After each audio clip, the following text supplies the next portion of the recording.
اول حاجه هنشوفها مع بعض هنا، كان لعيب نادي الزمالك بيطلب بضربه جزاء. شوف مع بعض هنا، هتلاقي فيه التحام زي ما احنا شايفين مع بعض مع لعيب نادي الزمالك، لكن هنا الحكم ما حسبش حاجه. اللقطه دي مهمه جدا، لان هنا في نفس اللعبه هنلاقي برضو في التحام تاني مع لعيب تاني من نادي الزمالك زي ما احنا شايفين مع بعض. بص على قدم لعيب الترجي، هتلاقي فيه التحام مع قدم لعيب نادي الزمالك زي ما احنا شايفين مع بعض، لكن برضو هنا الحكم ما حسبش اي حاجه. يعني اللعبه دي بالتحامين، ادي التحام وهنا التحام.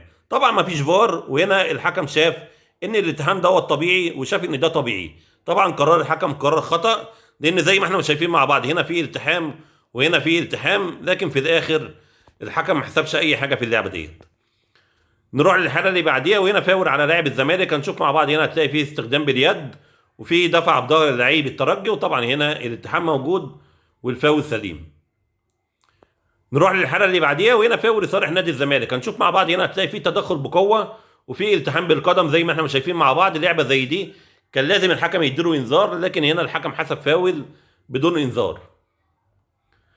نروح للحاله اللي بعديها، وهنا فاول لصالح نادي الزمالك. هنشوف مع بعض هنا هتلاقي لاعب الترجي بيستخدم اليد وبيشد اللاعب. طالما في استخدام باليد يعني قوه زايده، هنا انت بتشد لعيب نادي الزمالك من التيشيرت. اللعبه دي الطبيعي اللاعب ياخد انذار، لكن برضو هنا الحكم حسب فاول بدون انذار.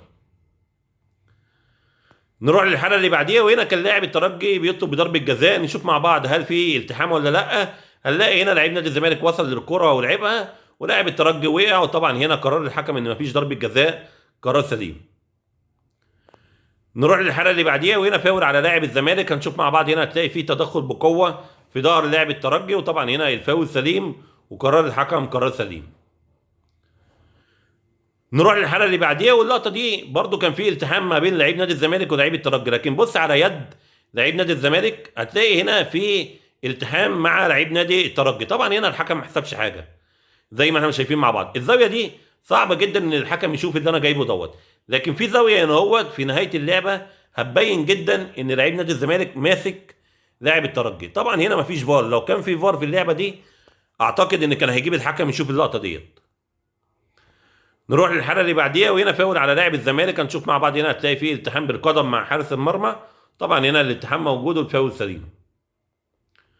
نروح للحاله اللي بعديها، وهنا فاول على لاعب الزمالك. هنشوف مع بعض برضه هتلاقي فيه التحام بالقدم، لكن هنا الحكم ادى للاعب الزمالك انذار، وطبعا هنا قرار الحكم قرار سليم.